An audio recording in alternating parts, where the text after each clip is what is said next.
प्रश्न हैं वो प्रतियोगी परीक्षाओं में पूछे जाते हैं। जो रिपीटेड प्रश्न हैं मैं उन्हीं को लेकर आया हूँ दोस्तों। तो दोस्तों वीडियो को पूरा लास्ट तक देखिएगा। अगर वीडियो अच्छी लगे ना तो कमेंट जरूर कर दीजिएगा। तो दोस्तों चलिए वीडियो को हम जरूर शुरुआत करते हैं। और ये रहा आपका पहला प्रश्न। ध्यान दें दोस्तों, पहला प्रश्न क्या है आपका, कह रहे हैं जब दो या दो से अधिक शब्द मिलकर एक नवीन यानी कि एक नया शब्द की रचना करते हैं तो उसे क्या कहते हैं मेरे दोस्तों। विकल्प आपके सामने दिए गए हैं, सही विकल्प का चुनाव करें। दोस्तों क्या इसे हम संधि कहते हैं या समास कहते हैं, अव्ययी कहते हैं या फिर घा यानी कि छंद कहते हैं। तो दोस्तों जैसे कि आपको पता है टॉपिक हमारे चल रही है समास से संबंधित, तो मुझे उम्मीद है आप लोग ऑप्शन खा यानी कि समास की तरफ जा रहे होंगे। तो दोस्तों इसका सही उत्तर हो जाएगा समास। जब दो या दो से अधिक शब्द मिलकर एक नया शब्द की रचना करते हैं तो दोस्तों उसे हम समास कहते हैं। तो दोस्तों हम आपके अगले प्रश्न तरफ बढ़ते हैं। और दोस्तों ये रहा आपका अगला प्रश्न। और अगला प्रश्न बहुत ही महत्वपूर्ण है दोस्तों, ध्यान दीजिएगा। आपका अगला प्रश्न है वशीकरण में कौन सा समास है दोस्तों, आपको बताना है। विकल्प आपके दिए गए हैं और आपको इन विकल्प में से सही विकल्प का चुनाव करना है। मेरे प्यारे साथियों, अगर आप जा रहे हैं ऑप्शन का यानी कि तत्पुरुष की तरफ तो आप बिल्कुल सही हैं। चलिए दोस्तों हम आपके अगले प्रश्न तरफ बढ़ते हैं। और ये रहा आपका अगला प्रश्न, प्रश्न नंबर 3। ध्यान देना दोस्तों, जो आपका अगला प्रश्न है अनायास में कौन सा समास है आपको बताना है दोस्तों। विकल्प आपके सामने दिए गए हैं, आपको सही विकल्प का चुनाव करना है। तो दोस्तों हमने आपको बताया था कि जिसमें उपसर्ग का प्रयोग किया जाता है। ध्यान देना इसमें क्या उपसर्ग, अनायास, ठीक है। अनायास में उपसर्ग जो जुड़ा हुआ दोस्तों, इसी कारण हम इसको क्या कहेंगे, अव्ययी भाव कहेंगे दोस्तों। विकल्प में हमेशा याद रखना। परीक्षा में जब बैठोगे ना आप देखिएगा कि किसमें अगर जिस भी शब्द में उपसर्ग जुड़ा हो ना वो हमारा कौन सा समास हो जाएगा दोस्तों, तो आप कहेंगे भैया हमारा अव्ययी भाव हो जाएगा, ठीक है। चलिए हम आपके अगले प्रश्न तरफ बढ़ते हैं। और ये रहा आपका अगला प्रश्न, प्रश्न नंबर 4। दोस्तों आपका अगला प्रश्न है गुण दोष में कौन सा समास है दोस्तों, आपको बताना है। विकल्प आपके सामने दिए गए हैं और आपको सही विकल्प का चुनाव करना है। जैसे ही दोस्तों हमने देखा कि आप गुण दोष देखे तो इसमें योजक का चिन्ह लगा हुआ है और हम जानते हैं यदि किसी दो शब्दों के बीच में योजक चिन्ह का प्रयोग किया जाएगा तो वो हमारा द्वंद्व समास हो जाएगा दोस्तों। कभी मत भूलिएगा, साथ में ध्यान दीजिएगा, एक दूसरे के जो शब्द होंगे वो विलोम यानी कि एक दूसरे के उल्टे होंगे, यानी कि विलोम मतलब एक दूसरे के विपरीत शब्द होंगे तो आप हम क्या लगाएंगे, द्वंद्व समास लगाएंगे। चलिए दोस्तों हम आपके अगले प्रश्न तरफ बढ़ते हैं। और ये रहा आपका अगला प्रश्न, प्रश्न नंबर 5। देश प्रेम में कौन सा समास है दोस्तों। देश प्रेम में कौन सा समास है मेरे प्यारे साथियों, विकल्प आपके सामने है, सही विकल्प का आपको चुनाव करना है। तो दोस्तों हम जानते हैं देश प्रेम शब्द आया है तो हमारा ये कौन सा हो जाएगा दोस्तों, आप जाएंगे ऑप्शन गा की तरफ। अगर आप जा रहे हैं तो बिल्कुल सही उत्तर है, ये हमारा तत्पुरुष हो जाएगा, ठीक है दोस्तों। चलिए दोस्तों हम आपके अगले प्रश्न तरफ बढ़ते हैं। और ये रहा आपका अगला प्रश्न, प्रश्न नंबर 6। घनश्याम में कौन सा समास है दोस्तों, आपको बताना है मेरे प्यारे साथियों। विकल्प आपके सामने दिए गए हैं, सही विकल्प का आपको चुनाव करना है। ध्यान देना दोस्तों, घनश्याम, घनश्याम जो है हमारा अगर यहाँ पे बहुव्रीहि होता तो हम लगा देते, क्योंकि घनश्याम जो है हम भगवान कृष्ण को भी कहते हैं, लेकिन इसमें नहीं दिया गया है। तब हम जाएंगे किसमें भैया, ये हमारा कर्मधारय हो जाएगा दोस्तों समास, बिल्कुल सही उत्तर हो जाएगा आपका। चलिए दोस्तों हम आपके अगले प्रश्न तरफ बढ़ते हैं। और ये रहा आपका अगला प्रश्न, प्रश्न नंबर 7। ध्यान दें दोस्तों, जिस समास के दोनों पद अप्रधान होते हैं वहां पर कौन सा समास होता है दोस्तों, आपको बताना है। दोस्तों प्रश्न को ध्यान से एक बार पुनः पढ़ लीजिए। जिस समास के दोनों पद अप्रधान होते हैं वहां पर कौन सा समास होता है मेरे दोस्तों, आपको बताना है। विकल्प आपके सामने दिए गए हैं। तो मेरे प्यारे साथियों, आपको पता है कि जब दोनों पद अप्रधान होते हैं तो उसे हम क्या कहते हैं दोस्तों, ऑप्शन घा यानी कि बहुप्रिय समास कहते हैं दोस्तों। ये आपका बिल्कुल सही हो जाएगा। चलिए दोस्तों हम आपके अगले प्रश्न तरफ बढ़ते हैं। और ये रहा आपका अगला प्रश्न, प्रश्न नंबर 8। प्रतिदिन में कौन सा समास है दोस्तों, आपको बताना है। मेरे प्यारे साथियों आपको सही उत्तर देना है, मुझे उम्मीद है आप बिल्कुल सही उत्तर देने वाले हैं, क्योंकि इसमें उपसर्ग जुड़ा है तो हम इसको जाएंगे अव्ययी भाव की तरफ, जो कि हमारा बिल्कुल सही उत्तर हो जाएगा। चलिए दोस्तों हम आपके अगले प्रश्न तरफ बढ़ते हैं। और ये रहा आपका अगला प्रश्न, प्रश्न नंबर आपका 9 है। ध्यान देना दोस्तों, पथभ्रष्ट में कौन सा समास है दोस्तों, आपको बताना है। दोस्तों विकल्प आपके सामने है, सही विकल्प का चुनाव कीजिएगा। तो दोस्तों यहाँ पर हो जाएगा आपका ऑप्शन खा यानी कि तत्पुरुष, जो कि आपका बिल्कुल सही उत्तर हो जाएगा। दोस्तों आपका अगला प्रश्न है, ध्यान दीजिएगा, प्रश्न नंबर 10। राजमहल में कौन सा समास है दोस्तों आपको बताना है। विकल्प आपके सामने दिए गए हैं, आपको सही विकल्प का चुनाव करना है। दोस्तों अगर आप जा रहे हैं ऑप्शन का यानी कि तत्पुरुष की तरफ तो आप बिल्कुल सही हैं। चलिए दोस्तों हम आपके अगले प्रश्न तरफ बढ़ते हैं और ये रहा आपका अगला प्रश्न। दोस्तों आपका अगला प्रश्न है पॉकेट मार में कौन सा समास है दोस्तों आपको बताना है मेरे प्यारे साथियों। विकल्प आपके सामने दिए गए हैं, आपको सही विकल्प का चुनाव करना है। जिससे दोस्तों पॉकेट मार, चिड़िया मार, सब सारे जितने भी शब्द आएंगे दोस्तों ना, ये आपके कौन से हो जाएंगे मेरे प्यारे साथियों, तो आपके हो जाएंगे तत्पुरुष। दोस्तों आप बिल्कुल सही जा रहे हैं। ये दोस्तों हम आपके अगले प्रश्न तरफ बढ़ते हैं और ये रहा आपका अगला प्रश्न। प्रश्न नंबर आपका 12 है, इंद्रजीत में कौन सा समास है दोस्तों। बहुत ही मोस्ट इंपॉर्टेंट प्रश्न है दोस्तों। विकल्प आपके सामने दिए हैं, आपको सही विकल्प का चुनाव करना है। खा यानी कि बहुव्रीहि समास हो जाएगा दोस्तों। यहाँ पर ध्यान देना दोस्तों, दोनों पद अप्रधान है, हम क्या कहेंगे सॉरी दोस्तों, ये हो जाएगा आपका बहुव्रीहि समास। चलिए दोस्तों हम आपके अगले प्रश्न पढ़ते हैं और ये रहा आपका अगला प्रश्न। प्रश्न नंबर जो है आपका 13, ठीक है। देखिए विशेषण और विशेष के योग से, मतलब कह रहे हैं विशेषण और विशेष को जोड़ने से कौन सा समास बनता है, ये दोस्तों आपको बताना है। विकल्प आपके सामने दिए गए हैं और आपको सही विकल्प का चुनाव करना है मेरे साथियों। मेरे प्यारे दोस्तों अगर आप विशेषण और विशेष को, ध्यान दीजिए, विश्लेषण और विशेष को जोड़ते हैं तो दोस्तों आपका हो जाएगा कर्मधारय। इसको याद रखना दोस्तों, बहुत ही मोस्ट इंपॉर्टेंट दोस्तों। इसको क्या कि नोट आउट कर लेते हैं अपने नोटबुक पर, ठीक है दोस्तों। चलिए हम आपके अगले प्रश्न पढ़ते हैं और ये रहा आपका अगला प्रश्न। प्रश्न नंबर 14, मुख दर्शन में कौन सा समास है दोस्तों आपको बताना है। विकल्प आपके सामने दिए गए हैं और आपको इन विकल्पों में से सही विकल्प का चुनाव करना है मेरे साथियों। तो मेरे प्यारे साथियों मुख दर्शन में अगर आप जा रहे हैं ऑप्शन खा यानी कि तत्पुरुष की तरफ तो आप बिल्कुल सही हैं। चलिए दोस्तों हम आपके अगले प्रश्न तरफ बढ़ते हैं और ये रहा आपका अगला प्रश्न। प्रश्न नंबर 15, चतुरानन, ध्यान देना, चतुरानन में कौन सा समास है आपको बताना है मेरे दोस्तों। विकल्प आपके सामने दिए गए हैं। तो दोस्तों मुझे उम्मीद है आप इसका सही उत्तर बताएंगे, क्योंकि आपको पता है चतुरानन मतलब जिसके चार है, चार जिसकी भुजाएं हैं, तो उन्हें आप क्या कहेंगे दोस्तों, उन्हें हम कहेंगे बहुव्रीहि समास, क्योंकि ये भगवान सॉरी चतुर आनंद जिसके चार भुजाएं हैं लेकिन चार हाथ है, वो कौन हो जाएंगे हमारे भगवान विष्णु है। आप बीती में कौन सा समास है दोस्तों, ध्यान देना, आप पर जो बीती, ठीक है, आप पर जो बीती दोस्तों इस कौन सा हो जाएगा दोस्तों को बताना है। विकल्प आपके सामने दिए गए हैं। तो दोस्तों आप पर जो बीती मतलब ये तत्पुरुष है, ध्यान देना दोस्तों, ये आप पर जो बीती अगर आप जाने हैं ऑप्शन का की तरफ तत्पुरुष की तरफ तो आप बिल्कुल सही हैं।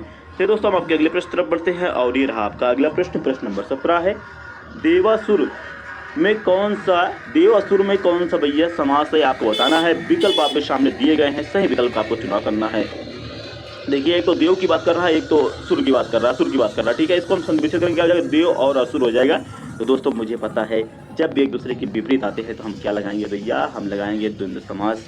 तो आपका द्वंद्व समास बिल्कुल सही हो जाएगा। चलिए हम आपके अगले प्रश्न पर बढ़ते हैं और ये रहा आपका अगला प्रश्न। प्रश्न नंबर 18 है, बैलगाड़ी। दोस्तों बहुत बार पूछा गया प्रश्न है ये, में कौन सा समास है दोस्तों आपको बताना है। इसको नोट आउट कर लेना, इंपॉर्टेंट प्रश्न है दोस्तों ये आपका। दोस्तों बताइए विकल्प में से देखकर कि कौन सा विकल्प आपके लिए बिल्कुल सही हो जाएगा। तो बैलगाड़ी जो है भैया हो जाएगा आपका तत्पुरुष हो जाएगा मेरे दोस्तों, ध्यान देना। तो दोस्तों हम आपके अगले प्रश्न तरफ बढ़ते हैं और ये रहा आपका अगला प्रश्न। प्रश्न नंबर 19 है यार, विद्याधर्म जो है में कौन सा समास है ये आपको बताना है। तो दोस्तों विकल्प आपके सामने दिए गए हैं, आपको सही विकल्प का चुनाव करना है दोस्तों। तो दोस्तों ये हो जाएगा हमारा कर्मधारय, ठीक है दोस्तों, ऑप्शन खा आपका बिल्कुल सही है। ये दोस्तों हम आपके अगले प्रश्न बढ़ते हैं और ये रहा आपका आज का सॉरी दोस्तों ये रहा आपका अगला प्रश्न। प्रश्न नंबर 20, संधि और समास में क्या समानता है दोस्तों आपको ये बताना है। विकल्प आपके सामने दिए गए हैं दोस्तों, आपको सही विकल्प का चुनाव करना है मेरे साथियों। दोस्तों विकल्प को ध्यान से पढ़ लीजिएगा और सही उत्तर दीजिएगा। तो मेरे प्यारे दोस्तों मुझे उम्मीद है कि आप लोग जा रहे होंगे ऑप्शन खा यानी कि घा की तरफ जा रहे होंगे। दोनों ही शब्द को संक्षिप्त करते हैं, ठीक है दोस्तों, ये हो जाएगा आपका बिल्कुल सही उत्तर। तो दोस्तों हम आपका आपका जो अगला प्रश्न है, गौशाला में कौन सा समास है दोस्तों आपको बताना है। विकल्प आपके सामने दिए गए हैं दोस्तों, आपको सही विकल्प का चुनाव करना है। तो दोस्तों मुझे उम्मीद है आप लोग जा रहे होंगे ऑप्शन का की तरफ तत्पुरुष की तरफ, तो आपका बिल्कुल सही है। दोस्तों आपका अगला प्रश्न है, ध्यान देना, आपका अगला प्रश्न हो जाएगा प्रश्न नंबर 22 है, जो कि दिया गया है कवि श्रेष्ठ, ठीक है, मतलब श्रेष्ठ कवि में कौन सा समास है दोस्तों आपको ये बताना है। कवि श्रेष्ठ में कौन सा समास है आपको बताना है दोस्तों। विकल्प आपके सामने दिए गए हैं, आपको सही विकल्प का चुनाव करना है मेरे दोस्तों। तो दोस्तों देखिए, श्रेष्ठ कवि मतलब जो कवि श्रेष्ठ होता है उसे हम श्रेष्ठ कवि कहते हैं, जो कवियों में बहुत श्रेष्ठ होता है। ठीक है दोस्तों, तो इसमें हम जान जाएंगे दोस्तों कौन सा हो जाएगा आपका, ये ऑप्शन खा यानी कि कर्मधारय हो जाएगा दोस्तों, ये आपका बिल्कुल सही है। चलिए आपके अगले प्रश्न बढ़ते हैं और ये रहा आपका अगला प्रश्न, प्रश्न नंबर 23। अधमरा, ध्यान देना, अधमरा में कौन सा समास है दोस्तों आपको बताना है। बहुत ही मोस्ट इंपॉर्टेंट है प्रश्न है दोस्तों, रिपीटेड प्रश्न है दोस्तों, आपके प्रतियोगी परीक्षाओं में पूछे गए प्रश्न है दोस्तों। मेरे प्यारे दोस्तों, अगर आप जा रहे हैं, देखिए अधमरा, अधमरा कौन सा समास दोस्तों, आप बोलेंगे भैया इसमें तो हमें तो वो उपसर्ग जुड़ा हुआ दिखाई दे रहा है, तो हम जाएंगे ऑप्शन घा की तरफ यानी कि अव्ययी भाव हो जाएगा। चलिए दोस्तों हम आपके अगले प्रश्न पर पढ़ते हैं और ये रहा आपका अगला प्रश्न, प्रश्न नंबर 24। गजानन में कौन सा समास दोस्तों आपको बताना है। तो दोस्तों अगर बहुवीर्य दिख रहा है तो बहुवीर्य मान लीजिए, क्यों, क्योंकि ये हमारा जो है भगवान गणेश से संबंधित है दोस्तों, इसका अर्थ जो है गणेश, भगवान गणेश को दर्शाता है, तो इसलिए बहुवीर्य समास हो जाएगा। चलिए दोस्तों हम आपके अगले प्रश्न पर पढ़ते हैं और ये रहा आपका अगला प्रश्न, बहुत ही मोस्ट इंपॉर्टेंट प्रश्न है दोस्तों। आप सबके लिए इसी तरह के हम प्रश्न लेकर आते रहेंगे, बस आपको सपोर्ट बनाए रखना है, वीडियो को लाइक कर देना है, साथ में कमेंट भी करना है दोस्तों। तो दोस्तों ध्यान देना, जब प्रथम पद संख्यावाची और दूसरा पद संज्ञा हो तब कौन सा समास होता है दोस्तों। दोस्तों बहुत ही मोस्ट इंपॉर्टेंट प्रश्न है दोस्तों, इसको ध्यान देना, आपको आगे और देगा। कह रहे हैं जब प्रथम पद क्या हो, संख्यावाची, मतलब संख्यावाची हो और दूसरा पद संज्ञा हो। अगर दूसरा पद संख्या है तो दूसरा पद जो है संज्ञा है, तो दोस्तों हम वहाँ पे क्या बताएंगे दोस्तों, आपको द्विगु समास कहेंगे, यानी कि ऑप्शन ग की तरफ जाएंगे और आप बिल्कुल सही हो जाएंगे। तो दोस्तों हम आपके अगले प्रश्न की तरफ पढ़ते हैं और ये रहा आपका अगला प्रश्न, प्रश्न नंबर आपका 26 है। निशाचर में कौन सा समास है दोस्तों आपको बताना है। बहुत ही ये भी मोस्ट इंपॉर्टेंट प्रश्न है दोस्तों, विकल्प में पूछे जाते हैं आपके प्रतियोगी परीक्षाओं में, विकल्प में इसका उत्तर दिया गया है, आपको सही विकल्प का चुनाव करना है। तो मेरे दोस्तों आप इसको जा रहे हैं अगर ऑप्शन घा यानी कि बहुप्रिय समास की तरफ, तो आप बिल्कुल सही है। चलिए दोस्तों हम आपके अगले प्रश्न पढ़ते हैं और ये रहा आपका अगला प्रश्न, प्रश्न नंबर 27। परमेश्वर में कौन सा समास है दोस्तों आपको बताना है। विकल्प आपके सामने दिए गए हैं और आपको सही विकल्प का चुनाव करना है मेरे साथियों। मेरे प्यारे दोस्तों अगर आप जा रहे हैं ऑप्शन खा यानी कि कर्मधारय की तरफ, तो आप बिल्कुल सही हैं। आपका अगला प्रश्न है, किसमें सही समासिक पद नहीं है दोस्तों आपको बताना है। विकल्प आपके सामने दिए गए हैं, आपको विकल्प को अच्छे से पढ़कर सही उत्तर देना है दोस्तों। तो मेरे दोस्तों अगर आप जा रहे हैं ऑप्शन का यानी कि पुष्पदंडी की तरफ, तो आप बिल्कुल सही हैं। आपका अगला प्रश्न है, ध्यान दीजिएगा, प्रश्न नंबर 29 है। युद्ध भूमि में कौन सा समास है दोस्तों आपको बताना है। विकल्प आपके सामने दिए गए हैं और आपको इन विकल्प में से सही विकल्प का चुनाव करना है। तो मेरे प्यारे साथियों अगर आप जा रहे हैं तत्पुरुष की तरफ यानी कि ऑप्शन का की तरफ, तो आप बिल्कुल सही हैं। चलिए दोस्तों हम आपके अगले प्रश्न की तरफ पढ़ते हैं और ये रहा आपका अगला प्रश्न। आपका अगला प्रश्न है, नवगृह में कौन सा समास है दोस्तों आपको बताना है। विकल्प आपके सामने दिए गए हैं, आपको सही विकल्प का चुनाव करना है मेरे साथियों। मेरे प्यारे दोस्तों अगर आप जा रहे हैं ऑप्शन घा यानी कि कर्मधारय की तरफ, तो आप बिल्कुल सही हैं दोस्तों। सॉरी दोस्तों आपका अगला प्रश्न है, ध्यान देना दोस्तों, आपका अगला प्रश्न साथ में रीड कर लेते हैं। प्रतिमान में कौन सा समास है दोस्तों, ध्यान देना दोस्तों, इसमें अव्ययी भाव जुड़ा है और हम जहाँ सॉरी दोस्तों इसमें जो है उपसर्ग जो है जुड़ा हुआ है, तो इसमें हम किसमें जाएंगे भैया, अव्ययी भाव में जाएंगे। सीधे आंख मूंद कर टिक लगा दीजिएगा, बिल्कुल आपका गलत नहीं होगा दोस्तों। ये दोस्तों हम आपके अगले प्रश्न पर पढ़ते हैं और ये रहा आपका अगला प्रश्न, प्रश्न नंबर जो है 32 है आपका। समास शब्द का अर्थ है, ध्यान देना दोस्तों, समास शब्द का क्या अर्थ होता है ये आपको बताना है दोस्तों, इसको नोट आउट कर लेना, ये इस प्रकार के प्रश्न पूछे ही जाते हैं आपके प्रतियोगी परीक्षाओं में। तो दोस्तों आपको पता है समास जो है हमारा छुपा हुआ शब्द होता है, संक्षिप्त होता है, नया शब्द का निर्माण करता है, हमने पहले ही पढ़ लिया, तो हो जाएगा हमारा संक्षिप्त, यानी कि ऑप्शन का आपका बिल्कुल सही हो जाएगा। दोस्तों आपका अगला प्रश्न है प्रश्न नंबर 33, ध्यान देना, बहुत ही मोस्ट प्रश्न है दोस्तों। भुजदंड, ध्यान देना, भुजदंड में कौन सा समास है दोस्तों आपको बताना है, ये भी बहुत ही मोस्ट इंपॉर्टेंट है, नोट आउट कर लेना दोस्तों विकल्प में से देख के बताइए कौन सा विकल्प सही हो जाएगा। तो मेरे प्यारे साथियों आप जा रहे होंगे ऑप्शन का यानी कि तत्पुरुष की तरफ, तो आप बिल्कुल सही हैं। ये दोस्तों आप आपके अगले प्रश्न बढ़ते हैं और ये रहा आपका अगला प्रश्न, त्रिवेणी में कौन सा समास है दोस्तों आपको बताना है। दोस्तों विकल्प आपके सामने दिए गए हैं, तो तीन यानी कि त्रिवेणी, देखिए जैसे दशाना नगर आता है तो हम इसको लगाते हैं बहुव्रीहि समास, लेकिन यहाँ पे त्रिवेणी आ गया है, तो हम जान रहे हैं कि इसमें कौन सा समास हो जाएगा दोस्तों।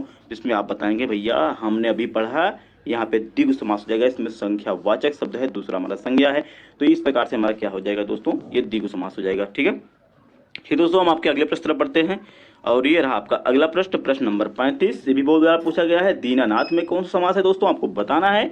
अब विकल्प आपके सामने दिए गए हैं, आपको सही विकल्प का चुनाव करना है मेरे दोस्तों। मेरे प्यारे साथियों, मुझे उम्मीद है कि आप लोग बिल्कुल सही प्रश्न की तरफ जा रहे होंगे और आपका ये हो जाएगा दीनानाथ, जो कि बहुव्रीहि समास हो जाएगा। चलिए दोस्तों हम आपके अगले प्रश्न तरफ बढ़ते हैं और ये रहा आपका अगला प्रश्न, प्रश्न नंबर 36। निम्न शब्दों में से द्वंद्व समास किस शब्द में है दोस्तों। तो दोस्तों ध्यान देना, हमने आपको एक चीज़ बताया था, एक तो जो है उसमें योजक चिन्ह लगे होंगे, लेकिन इसमें देखेंगे तो आप दो में योजक चिन्ह लगे। तो मेरे दोस्तों मुझे उम्मीद है आप लोग जा रहे होंगे ऑप्शन का की तरफ, तो का की तरफ जा रहे हैं तो आप बिल्कुल सही हैं। चलिए दोस्तों हम आपके अगले प्रश्न बढ़ते हैं और ये रहा आपका अगला प्रश्न, प्रश्न नंबर 37। विश्वम्बर में कौन सा समास है दोस्तों, आपको बताना है।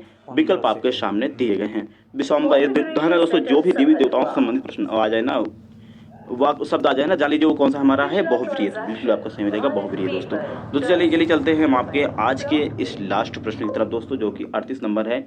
धक्का मुक्की में कौन सा समास है दोस्तों, आपको बताना है। देखिए एक तो धक्का दे रहा है, दूसरा मुक्की मार रहा है, ठीक है दोस्तों। तो इसमें कौन सा हो जाएगा मुझे पता है दोस्तों, आप लोग इसमें बीच में जो योजक चिन्ह देख लिए ना, इससे आप कहाँ जाएंगे,